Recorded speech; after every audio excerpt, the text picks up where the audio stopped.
No vídeo de hoje, a gente vai entender se um dos filmes mais premiados e cotados para ser o melhor filme do ano, O Ataque dos Cães, de fato tem um roteiro bom, se ele tá sendo superestimado, né? A gente vai comentar bastante sobre a estrutura narrativa desse filme hoje. Meu nome é Bea Góes e você está assistindo ao Narratologia.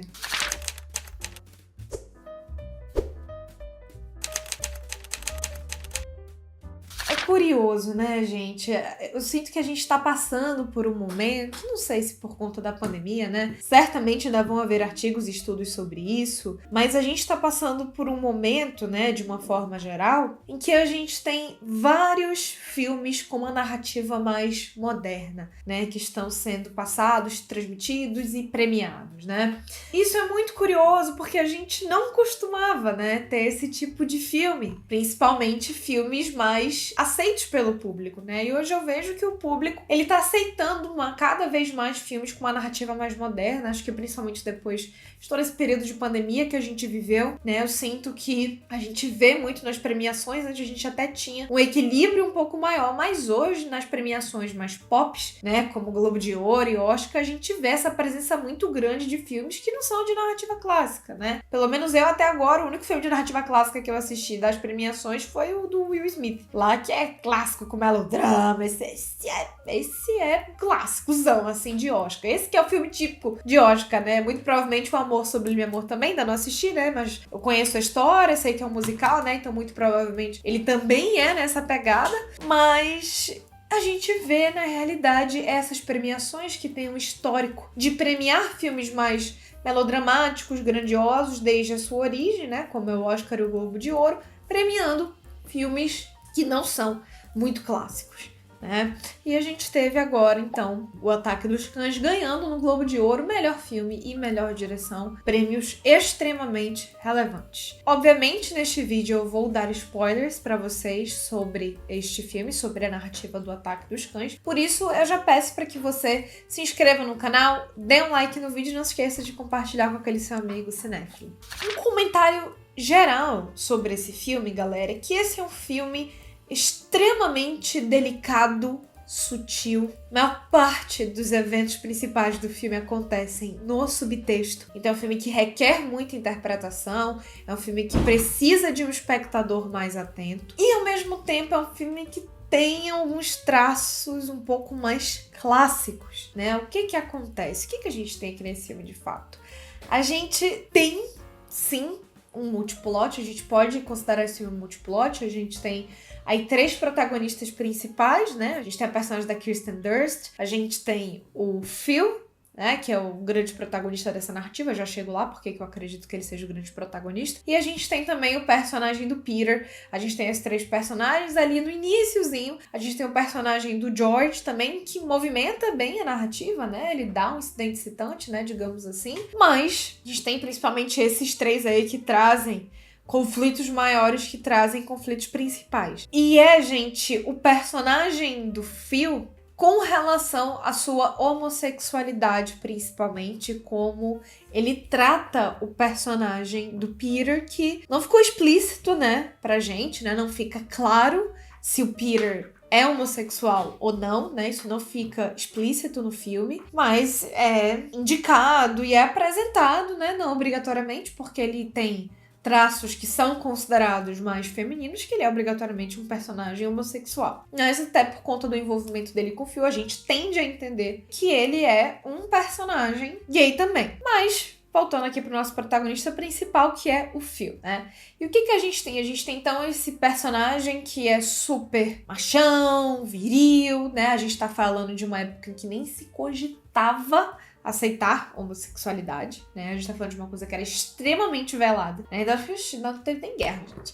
Era uma época, assim, bem arcaica. E nessa época, então, Phil, esse vaqueiro, né, inclusive é muito interessante, né, não vou adentrar muito nisso aqui nesse vídeo, mas como a diretora e roteirista, né, a Jane, ela faz uma releitura do gênero de western muito interessante, né, assim, no gênero do western a gente geralmente tem esse protagonista viril, machão, que protege aquela sociedade, né, que cuida daquela sociedade e que ele mais tarde vem a ser vangloriado e venha a ser respeitado, né? Ele é tido como um outsider, tido como uma pessoa que não é muito benquista, né? E isso o nosso personagem Phil é de fato. Mas depois, no final, depois que ele vence o mal, ele volta, então, como esse personagem benquisto, né? E na realidade, isso é o que acontece veladamente com o personagem do Peter, né? Só que ele não é esse personagem viril e heróico e machão, mas ele, de fato, vence o mal, né? Que é o Phil. E esse outsider também, que depois vive mais em paz e é mais bem aceito, mais bem respeitado, vive mais tranquilamente. Até porque o personagem do Peter é esse personagem que mata os animais sem dó, esse personagem que tá tendo uma educação superior, que naquela época era super raro ainda, né? A gente tem esse personagem que aprende a cavalgar, então ele tem essa jornada em que ele vai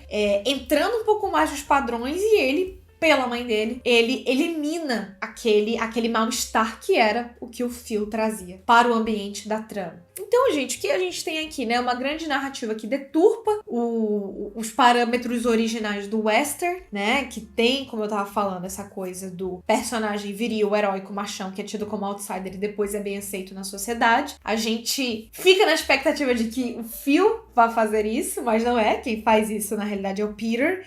E a tragédia, né, que a gente enxerga ali no final, que é a morte do personagem do Phil. E eu falo tragédia, assim, gente, Bea, porque eu enxergo muito o personagem do Phil como, enfim, um coitado, né, assim, que tinha a sua sexualidade, que tinha os seus desejos completamente oprimidos, e ele lidava com isso de uma maneira extremamente violenta, ele lidava com isso de uma maneira muito complexa, né, enfim, porque ele entendia o que ele sentia, mas ele não aceitava, né, e ele lidava com isso de uma maneira muito peculiar. E o envolvimento dele com Peter acaba resultando na sua morte, né? E falando em roteiro, né? A gente tem um roteiro que tem um foreshadowing muito bem marcado, muito bem construído ao longo de toda essa narrativa. Tudo que acontece é bem plantado, mesmo o plot twist do final, que eu não sei vocês, mas eu não tava esperando que o desfecho seria aquele do filme, eu realmente não tava esperando. Eu acho que tem um desfecho muito potente, muito forte, eu acho que esse é o grande charme, né, dessa trama. Eu, Bea, como roteirista, teria focado um pouco menos na relação do Phil com a personagem da Kirsten Dunst, que eu esqueci o nome, mas eu teria focado menos naquilo, teria focado um pouco mais na relação do Phil com o Peter, né? Eu, como roteirista e como espectador, eu achei muito mais interessante vislumbrar e visualizar essa relação desses dois, né? Mas, voltando pro início, né? A gente tem, de fato, um arc-plot que é a transformação do Phil em relação à sua homossexualidade, né? E, principalmente, a gente tem a concretização dessa transformação quando ele fala pro Peter que ele nunca mais vai passar por nenhum tipo de problema na vida dele, né? Que, simbolicamente, é ele aceitando o Peter como seu protegido, no mínimo, né? Não vou entrar em detalhes sobre ele aceitando o Peter como seu parceiro, porque a gente não tem grandes cenas e grandes pactos em relação a isso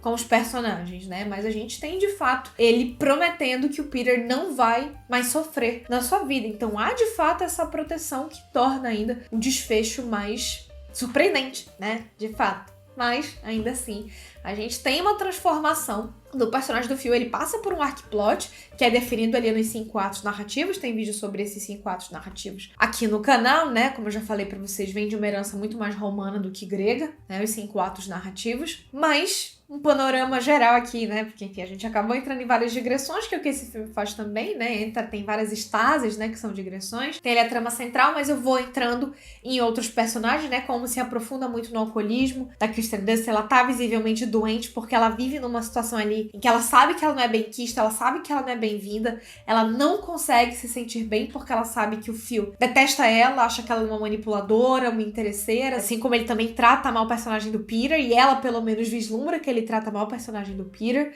tanto que a gente tem ali clareza sobre o personagem do Peter tomando sua decisão depois que ele vê o Phil xingando a mãe dele, né? Então, isso é o que fica claro pra gente. Mas é um filme que tem um arc-plot principal do Phil, e nisso ele puxa do clássico, né? Então tem essa transformação do personagem do Phil em 5 atos, né? Os 5 pontos do arc-plot ali são seguidos, claramente. Ao mesmo tempo, a gente também tem um multiplot, porque existe a trama da Kirsten Dunst e do personagem do Peter, que também são bem desenvolvidas e bem plantadas, né? Eu acredito que é um filme que alcança sua proposta. Eu acredito que é um filme que, dentro do que ele se propõe a fazer, ele alcança e ele realiza muito bem. Em relação ao roteiro, é um roteiro com excelentes diálogos, excelentes sequências de cenas. É um filme com muito subtexto, que é sempre muito bem-vindo, é sempre muito bem reconhecido, né? Considerado muito bom num filme. Eu, Bea, senti que poderia ter se concentrado mais na relação do Phil e do Peter do que na relação do Phil e da personagem da Kirsten Dunst. Eu senti que poderia ter evoluído mais, poderia ter concentrado mais na relação daqueles dois. E também senti que poderia ter focado um pouco mais no Peter se tornando esse símbolo vaqueiro, dominando tanto a academia, se dando bem como um futuro médico, né? Ao mesmo tempo em que ele também se dava bem nesse campus, estava bem nessa fazenda, né? Até para corroborar com essa disrupção do gênero western que a diretora traz, né? Então eu senti um pouco disso no filme, mas é um filme excelente, é um filme extremamente delicado, muito sutil, cheio de subtexto e cheio de camadas. E, acima de tudo, é um filme character driven, um filme muito movido por personagem, mais do que plot driven, muito mais do que movido por plot. Se você gostou desse vídeo, não se esquece de deixar o seu like, de dar um joinha, de se inscrever no canal. E se você quiser se tornar meu aluno hoje, você pode. As vagas para o meu curso de formatação de roteiro, que é o curso em que eu te ensino a escrever um roteiro para filme ou série, animação, enfim. Estão abertas as vagas, o link está aqui na descrição. Você pode clicar aqui para conhecer mais do curso e entender o que é que eu te ensino lá. E muito obrigada pela sua audiência. Tchau!